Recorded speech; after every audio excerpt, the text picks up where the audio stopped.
তখন ওই জায়গাটায় গিয়ে বসবো, বুঝছো? আর ওই রহমের দোকানে তোমরা যাবা না, ঠিক আছে? মাল যেগুলো আসবে যে যাওয়ার পরে দেখে ডেট না। কিরে, কি অবস্থা তোদের? কেমন আছিস? এই তো ভালো। কিরে, কি খবর? এখানে বয় বয়। তা কি খবর তোদের? কেমন যাইতেছে দিনটা? ভালো যাচ্ছে।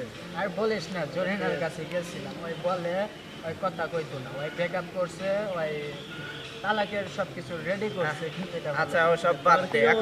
এখন শোন, আগামীকাল তো 31st নাইট। তো চল আমরা এই উপলক্ষে আগামীকাল একটা পার্টির আয়োজন করলে কেমন হয় বলতো? চমৎকার আইডিয়া দিছিস, চল আয়োজন করি।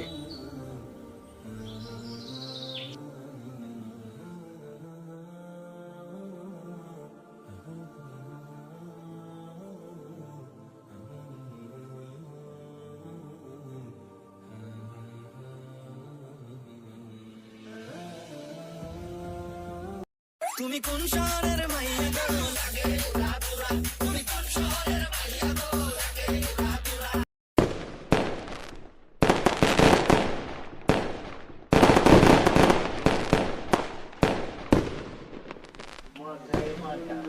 আর কি লাগে এইরকম একটা সময় মজাই নিবে রে। একটা দেখছি একই গান দেখছে।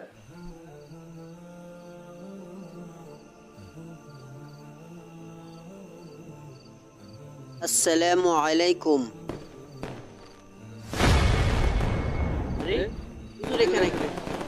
ওয়ালাইকুম আসসালাম। আচ্ছা, এখানে কি হচ্ছে?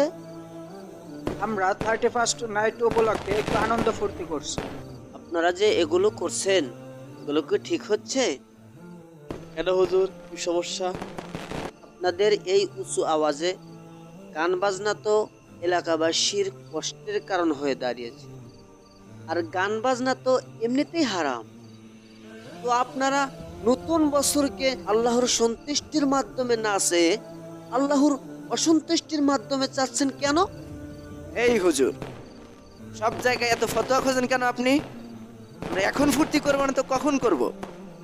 দেখুন, আপনাদের এই উঁচু আওয়াজের গান বাজনার কারণে যার বাড়িতে অসুস্থ ব্যক্তি আছে তাদের অসুবিধা হয়, এবং আপনারা যে এই আতশবাজিগুলো ফাটাচ্ছেন, এতে করে শব্দ দূষণের সাথে সাথে গাছে থাকা ছোট ছোট পাখিগুলোর অসুবিধা হচ্ছে। এমনকি অনেক পাখি এই আতশবাজি ফাটানোর শব্দে মারাও যাচ্ছে। তাহলে আপনারাই বলুন, এই কাজগুলো কি আদৌ ঠিক হচ্ছে? তাছাড়া আতশবাজি ফাটানো এটা এক ধরনের অপচার। এ ব্যাপারে আল্লাহ তাআলা বলেন, ইন্নাল মুবাজ্জিরিনা কানু ইখওয়ানাশ শায়াতিন, নিশ্চয়ই অপচয়কারী শয়তানের ভাই। সুতরাং আল্লাহর কাছে দোয়া করছি, আল্লাহ তাআলা যেন আপনাদেরকে হেদায়েত দেন এবং আপনারা এই কাজগুলো থেকে বিরত থাকবেন, আশা করি ইনশাআল্লাহ। জি হুজুর, আপনি আমাদের চোখ খুলে দিয়েছেন, আমরা আর এগুলো কখনো করব না। আলহামদুলিল্লাহ, শুনে খুশি হলাম। তাহলে আসুন আমরা সবাই এই হারাম কাজগুলো থেকে বিরত থাকি, অপরকেও ভালো রাখি, নিজে ভালো থাকি। ভিডিওটি ভালো লাগলে একটা লাইক করবেন, শেয়ার করে সকলের কাছে পৌঁছে দিবেন, সুন্দর একটি কমেন্ট করবেন। এরকম শিক্ষামূলক ভিডিও পেতে চাইলে আমাদের চ্যানেলটি সাবস্ক্রাইব করে আমাদের পাশে থাকুন। ভালো থাকুন, ধন্যবাদ। আসসালামু আলাইকুম।